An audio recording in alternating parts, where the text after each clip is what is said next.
சலவாத்து ஓதுகிறோம். நாங்கள் மௌலிது ஓதும்போது சலவாத், இறைவன் சொன்னால நீங்க சலவாத் சொல்லுங்க, சல்லு அலைஹி வஸல்லம், அதான் நாங்கள் செய்யறோம். இதை மௌலிது வேணான்ட்டீங்க. அப்போ சலவாத்து ஓடுறது நிறுத்தப்படுவதற்கு நீங்க காரணமாக இருக்க வர்றீங்க. சார் நான் கேட்குறேன், நீங்க எப்போது சலவாத்து சொல்றீங்களா? நான் கேட்குறேன், எந்த நேரத்தில் நீங்க சொல்றீங்க அதையா சொல்லுங்க. நீங்க மௌலிது ஓதும்போது ஓடுறீங்க, நாங்களாம் வேற டயத்தில் ஓதிக்கிட்டு இருக்கோம் சலவாத்து, அதையா சொல்லுங்களாங்க. நீங்க ஓதுறது இல்லைன்னு நான் நினைக்கிறேன், சொல்லுங்க. நாங்கள் இந்த நாளில் ஓதுறோம், இந்த டயத்தில் ஓதுறோம்னு சொல்லுங்க. ஆனால் மௌலிது ஓதுகிற சலவாத்து ஓதுகிறார், அல்லாவுடைய கட்டளையை நிறைவேற்றுகிறார். அல்லாவுடைய கட்டளை நிறைவேற்றினால் அது இபாதத்தா இல்லையா? அல்லாஹ் சலவாத் சொல்லிட்டான்ல, சொல்றாருல்ல. ஒண்ணு அது வணக்கம்ங்க, இல்ல இல்லன்னுங்க. நாங்க மௌலிதுல சலவாத்து ஓதுறோம், நீங்க நபிகள் நாயகம் சலவாத்து ஓதுறீங்களா? இந்த டான்ஸ் ஆடுற சலவாத் நாங்க மெல்லினமே சலவாத் நாங்க ஓத மாட்டோம்.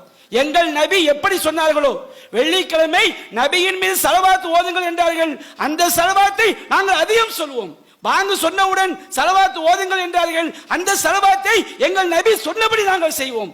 தொழுகையிலே அத்தகையா திருப்பிலே சலவாத்து ஓதுங்கள் என்றார்கள், எங்கள் நபி சொன்னபடி நாங்கள் சலவாத்தை ஓதுவோம், திக்ர் செய்வோம். உங்களை போன்று பாட்டுக்களை படித்துக் கொண்டு, கூத்தடித்துக் கொண்டு, கொட்டடித்துக் கொண்டு, அதற்கு பெயர் திக்ரு, அதற்கு பெயர் துவா, அதற்கு பெயர் சலவாத்து என்று நாங்கள் சொல்ல மாட்டோம். இப்படி நபிகள் நாயகம் ஒருபோதும் நபிகள் நாயகம் ஸல்லல்லாஹு அலைஹி வஸல்லம் அவர்கள் செய்யவில்லை.